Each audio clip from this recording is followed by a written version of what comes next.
Boa tarde, pessoal. Iniciando aqui a entrevista coletiva do auxiliar Leandro Silva.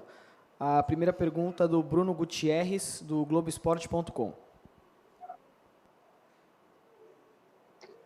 Boa tarde, Leandro. Eu gostaria que você pudesse fazer uma avaliação do desempenho do Santos na partida de hoje e explicasse o que deu errado para o Santos, principalmente no segundo tempo.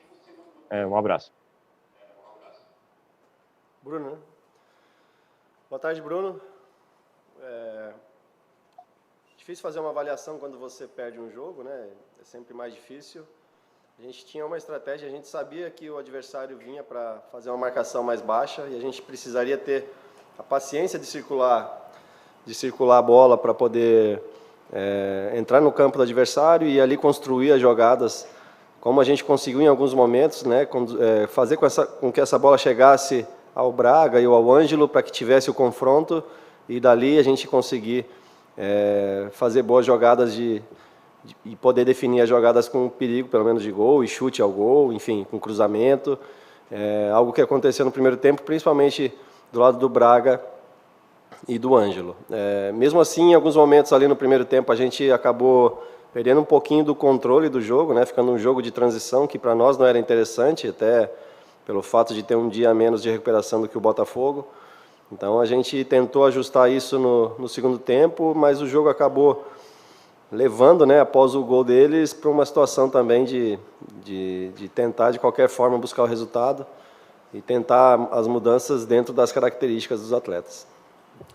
Pergunta agora do Rodrigo Matucci, da Gazeta Esportiva. Boa tarde, Leandro. Eu queria que você falasse sobre a manutenção da linha de 3, quando você tirou quando você colocou perdão, esqueci o nome agora. Você colocou o Bruno Rodrigo em campo. Por que você manteve Oliveira, a linha de 3? Por que você não recuou na linha de 4? Bruno Oliveira, desculpa. Você colocou o Bruno Oliveira e você não colocou uma linha de 4. Você tinha 2 zagueiros e 2 laterais, mas você só manteve a linha de 3. E assim acabou saindo o gol. Por que você manteve essa escolha e por que não a linha de 4? Obrigado e desculpa o erro. Boa tarde. As escolhas foram em cima daquilo que a gente vem trabalhando, né? Até quando eu mudo para a linha de 4 mais para o final do jogo, aí já é uma situação que a gente precisava expor um pouco mais e acabou que a gente acabou tomando muitas transições ali, né? Ficou um jogo bem mais perigoso, onde, claro que você pensando isso para final de jogo, onde você precisa se atirar mais, precisa buscar mais o gol e o resultado, né? Que estava adverso. Mas ali a gente preferiu a manutenção do sistema com mudanças de característica, né? Deixando o Zanocelo, que é um jogador que tem um volante por característica, vai ter um pouquinho mais de jogo para frente, tentar achar esses passes mais entre linhas enfim, a gente tentou uma mudança apenas de característica, né? E não deu certo, mas enfim, a gente ainda tem bastante ajuste por fazer, a gente tem muito que trabalhar, a gente tem que buscar cada vez mais com que o grupo entenda aquilo que a gente quer e que evolua dentro daquilo que a gente quer. Pergunta agora da Anita Efraim, do Alvinegras da Vila. Oi, Leandro, boa tarde. Eu acabei caindo, desculpa se eu repetir aqui a pergunta do colega. Bom, eu gostaria de saber sobre a decisão de tirar o Velasquez de campo. Acabou descaracterizando a marcação e poucos minutos depois o Santos acabou levando o gol por ali. Por que essa decisão e qual era a ideia para mudar esse sistema de marcação? E você acha que, apesar do gol, funcionou de alguma forma essa alteração? Obrigada. Boa tarde, Anita. Eu acabei de responder essa pergunta, né? Foi uma ideia de mudança de característica, de colocar um jogador que tem um olho mais para frente, de achar um passe mais para frente, né? Claro que se você coloca e você faz o gol, você acertou, enfim, a gente sabe como é o futebol e você acaba levando um gol de uma jogada de lateral, né? Então, acho que não tem muito a ver com o posicionamento, mas sim com o erro coletivo, né? Foi um erro ali coletivo, mas a gente pensou na mudança de característica de atleta e para que tivesse um ganho com esse passe mais vertical. Pergunta agora do Gustavo Soler, da Rádio Bandeirantes. Leandro, boa tarde. Queria que você explicasse para a gente quais foram as dificuldades que o Santos teve, não só no jogo de hoje, mas também na primeira partida. O Peixe chegando a mais de 180 minutos sem fazer um gol. E o que vocês esperam conseguir mudar de forma rápida para o clássico contra o Corinthians já na quarta-feira, por favor? Boa tarde, Gustavo. O que eu falei no jogo passado, falo agora também. A gente sempre vai ter ajustes por fazer. A gente sabe que não tem tempo para ajustar sem ter o resultado, né? A gente sabe que tem que trabalhar para esse próximo jogo já pensando na vitória, independente do adversário. Sempre a gente vai ter que pensar assim. A gente imaginava que hoje, né, respeitando, claro, o adversário, mas era um jogo que a gente queria muito a vitória. A gente trabalhou para isso. Infelizmente, como eu falei aqui, né, algumas questões não funcionaram, né, algumas situações não funcionaram, o jogo saiu um pouco do nosso controle, mas já para quarta-feira a gente já tem que melhorar ainda mais em alguns aspectos, né, melhorar mais em aspectos importantes para que a gente possa enfrentar o Corinthians e buscar a vitória. Pergunta agora do Ricardo Martins, da Rádio Transamérica.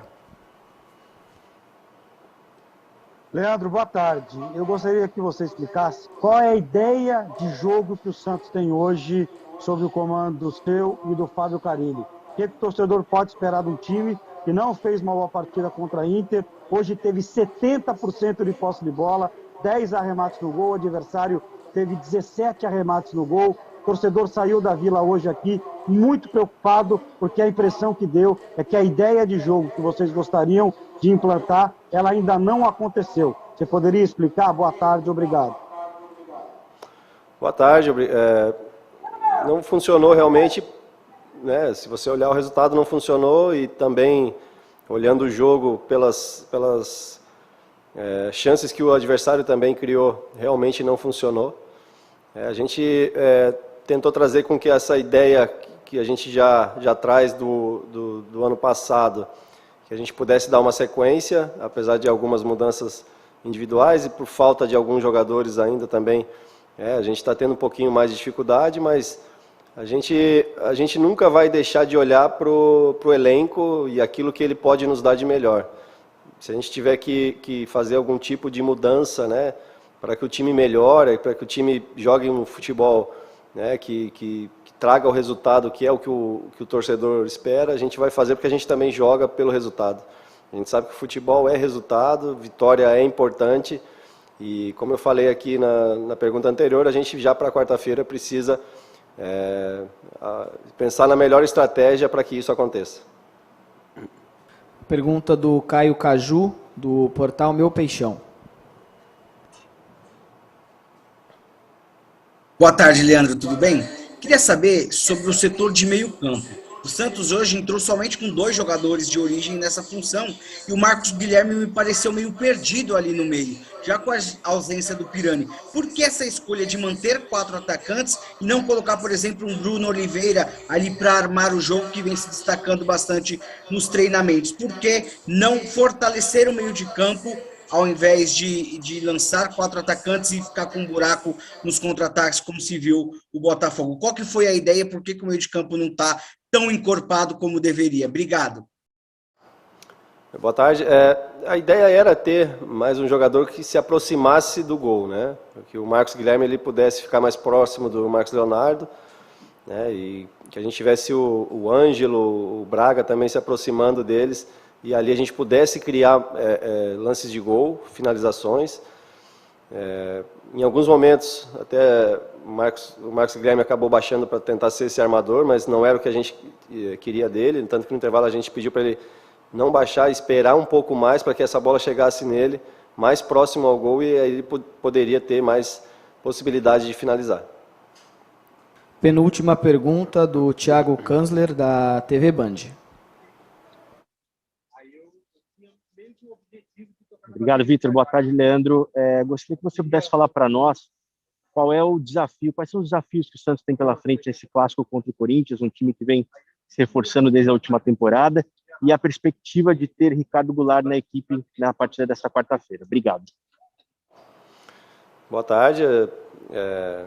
A gente precisa absorver o quanto antes essa derrota, né? Os atletas, é claro que saem sentidos, né? Como a gente também fica muito chateado, muito triste, mas a gente sabe que já tem que pensar logo no próximo jogo e tentar achar a melhor solução para que a gente consiga vencer. Em relação ao Goulart, é um atleta que a gente espera que a documentação o quanto antes esteja pronta e a gente tenha o atleta à disposição para que e a gente sabe, né, da qualidade do atleta e o quanto ele vai acrescentar para que o time, né, cresça, evolua e construa jogadas e principalmente no setor ofensivo municie, né, esses jogadores de ataque para que a gente construa mais e crie mais situações de gol. Última pergunta do Adriano Gonçalves, da Rádio Futebol Online.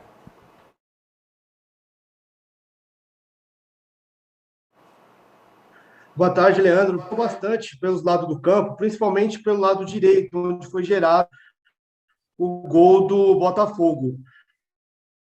Você acha que o Santos está com dificuldades em função que o Santos está precisando, ou o esquema tático que o Carille e você pode usar no Santos nessa temporada 2022 será o 3-5-2, jogando com 3 zagueiros e 2 alas, sendo um lateral e um ponta? Obrigado. Deu uma cortada, se puder repetir. Adriano, né? você consegue repetir, por favor, que cortou aqui a pergunta para a gente? Consigo. Hoje o Santos teve bastante dificuldade, né, pelo lado do campo, pelo lado direito, principalmente da zaga do Santos, onde foi gerado o gol do Botafogo. O Santos está com dificuldade de encontrar esse jogador que atua ali pelo lado do campo na parte defensiva, ou o Santos vai usar esse esquema tático de 3-5-2 para o restante da temporada, sendo 3 zagueiros e 2 alas, um lateral e um ponta? Obrigado. Boa tarde. Como eu até respondi uma pergunta aqui também, eu acho que a gente tem que estar com o olho bem atento para aquilo que o elenco vai nos dar de melhor, né? Se vai ser continuar jogando com 3 zagueiros, se vai ser voltando para uma linha de 4, né? Aquilo que a gente observar deles, que vai qualificar mais, que vai fazer com que o time construa mais, com que a gente consiga buscar as vitórias, a gente vai fazer. Então, a gente está muito atento a isso, com os atletas que chegaram, né? Com os atletas que hoje estão no elenco, e a gente a gente não está fechado, a gente não é engessado a uma forma de jogar, isso a gente já demonstrou nos outros clubes que a gente passou, então aquilo que a gente perceber que vai ser melhor para o Santos, a gente vai fazer para poder construir as vitórias. Fim da entrevista coletiva, muito obrigado, Leandro, muito obrigado, amigos, uma boa tarde a todos.